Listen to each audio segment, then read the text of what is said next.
Today we're making a homemade barbecue sauce that uses cherries. It's easy to make and store in the fridge for the week. First, we cook the onions and garlic in a medium saucepan. Cook over medium heat until translucent. Then we start adding the other ingredients listed here.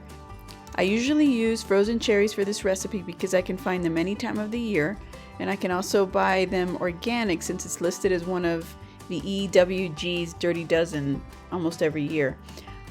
I'll have the link to the EWG's list in the notes below so you can take a look. I also use molasses in this recipe, but I often don't, so it's optional. It's up to you, but it adds a deep barbecue flavor that I enjoy. If you want it sweeter, substitute the molasses for more maple syrup. Cook the sauce for about 25 to 30 minutes. Any longer will make the flavors more concentrated and create a thicker sauce when you blend it.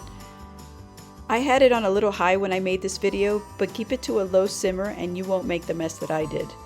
Use a blender or an immersion blender to get this sauce smooth, and then adjust the flavors with a little more maple syrup if you like it sweeter, or a little more cayenne for more kick.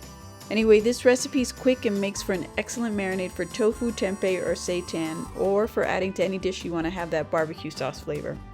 Visit nutsandtwigs.com for any details on the recipe. Thanks for watching.